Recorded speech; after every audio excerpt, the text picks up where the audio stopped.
जय नेपाल। तपाईं सबैलाई स्वागत छ।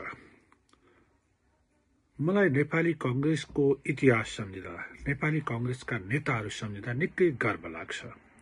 नेपाली कांग्रेसले विभिन्न कालखण्डमा विभिन्न किसिमका आन्दोलन गर्यो। प्रजातन्त्रका लागि, लोकतन्त्रका लागि, नागरिक अधिकारका लागि, स्वतन्त्रताका लागि, अझ भन्ने भने देशका लागि, राष्ट्रियताका लागि र नेपाली जनताका लागि। ती आन्दोलनमा सफलता पनि प्राप्त गर्दै आयो। त्यसैले नेपाली कांग्रेसका नेताहरू जो हुनुहुन्छ उहाँहरू सम्झेर निकै गर्व लाग्छ। बीपी कोइराला, गणेशमान सिंह, कृष्णप्रसाद भट्टराई अथवा त्यसपछि गिरिजाप्रसाद कोइराला अथवा त्यस अगाडिका सुवर्ण शमशेर लगायतका सबै नेताहरू सुशील कोइरालासम्म आइपुग्दा पनि गर्व लाग्छ। र त्यसपछिका नेताहरूले पनि नेपाली कांग्रेसलाई मलजल दिनुभएको छ, नेपाली कांग्रेसलाई यो अवस्थामा ल्याउनु भएको छ, त्यसमा दुई मत छैन। तर पछिल्लो समय नेपाली कांग्रेसको तर्फबाट विभिन्न सरकारमा प्रतिनिधित्व गर्ने, सरकारमा बस्नेहरूले जुन किसिमका काम गर्नुभयो ती काम सबैको कुरा होइन, अधिकांश राम्रो नै हुनुहुन्छ। तर केहीले गरेका निर्णयका कारण, केहीले गरेका नियुक्तिका कारण, केहीले गरेका जुन व्यक्तिहरूलाई अवसर दिने गरेका कामका कारण नेपाली कांग्रेसभित्र एक किसिमको असन्तुष्टि, एक किसिमको निराशा, एक किसिमको पीडा र आक्रोश पनि बढ्दै गएको थियो। नेपाली कांग्रेसका नेताहरूले राम्रो काम गर्न भएन, अवसर त्यस्तै मान्छेहरूलाई दिनुभयो, कि त धेरै पटक अवसर पाएका छन्, कि त त्यो अवसर पनि कुनै स्वार्थका आधारमा दिइयो भन्ने खालका व्यक्तिहरू, ती खालका सोचहरू कांग्रेसभित्र पलाउँदै गए।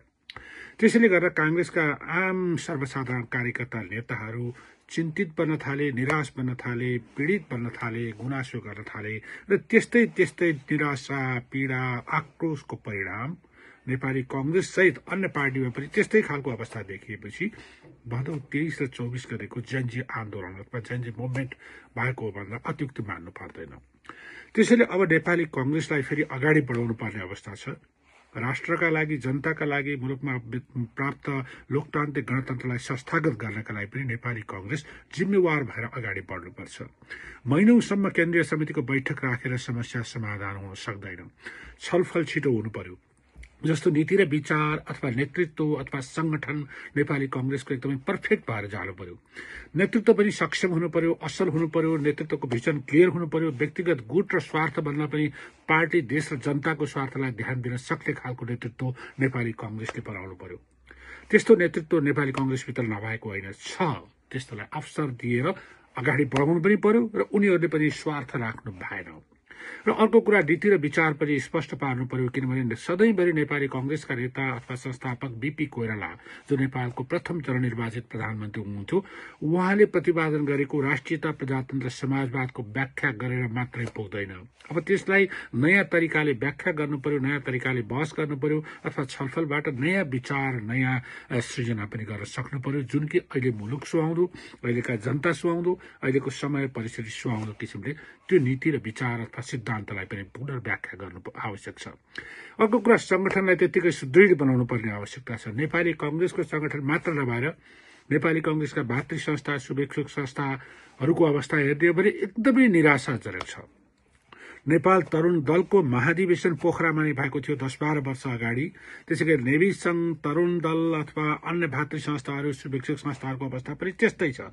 तरुण दलको कुरा गर्ने हो भने त पोखरामा महाधिवेशन 10-12 वर्ष अगाडि भयो भने मैले त्यसले 4 जनाको केन्द्रीय समिति बनाएको थियो। त्यसपछि उनीहरूको कार्यकाल सकियो, त्यसपछि फेरि अर्को नियुक्ति भए। अहिले पनि त्यो तरुण दल पनि कहाँ जस्तो मिलाए जस्तो भइरहेछ। त्यसैले नेपाल तरुण दल, नेपाल विद्यार्थी संघ, नेपाल महिला संघ जस्ता संस्थाहरू जो नेपाली कांग्रेसका एकदम आधारभूत संगठन हुन्, एकदम जगका संगठन हुन्, ती संगठनहरू अलि सक्रिय हुनु पर्यो। त्यसका लागि अधिवेशन हुनु पर्यो।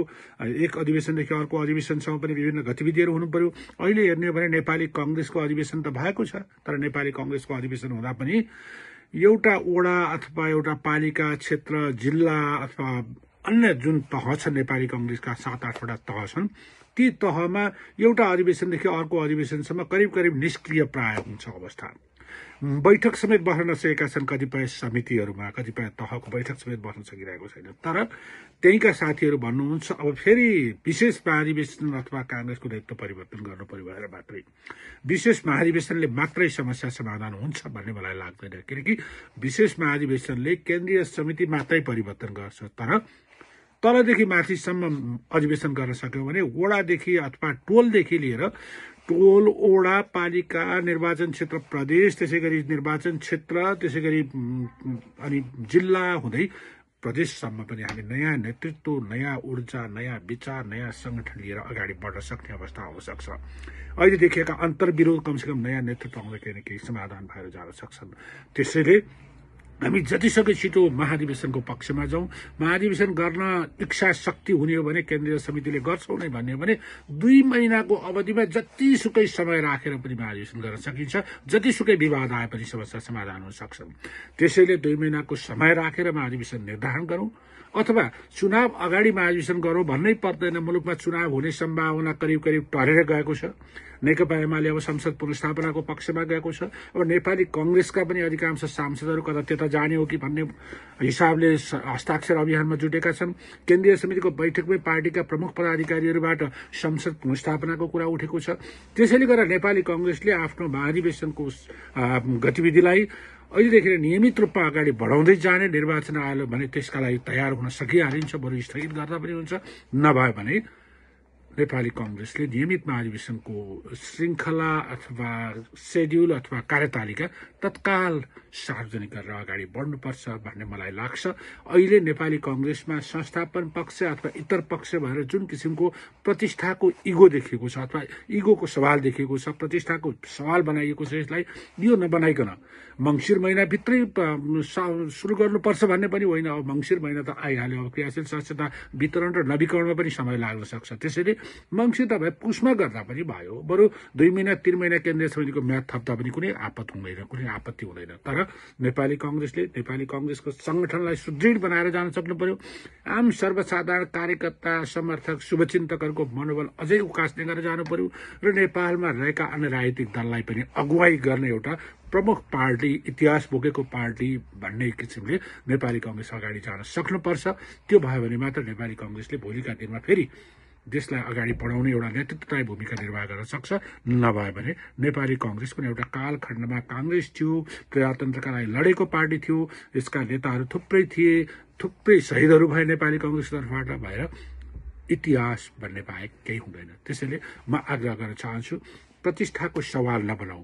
नेपाली कांग्रेसका जिम्मेवार नेतृत्व तहमा बस्नुभएका जो व्यक्तित्वहरू हुनुहुन्छ, सभापति अहिले कार्यभार दिएर बस्नुभएको छ आदरणीय शेरबहादुर देउवाज्यू, त्यसैले कार्यवाहक सभापति अथवा पार्टीका पूर्व पदाधिकारीहरू अथवा वर्तमान पदाधिकारीहरू, पार्टीका महामन्त्रीहरू सबैले यसलाई चाहिँ प्रतिष्ठाको सवाल नबनाइकन व्यावहारिक रूपमा यो महाधिवेशन चाहिँ निर्वाचनभन्दा अगाडि नै अथवा अब एउटा निश्चित कार्यतालिका तयार गरेर कहिले सकिन्छ, सम्भव हुन्छ, त्यो अनुसार कार्यतालिका बनाएर अगाडि बढ्नेतर्फ लागौँ।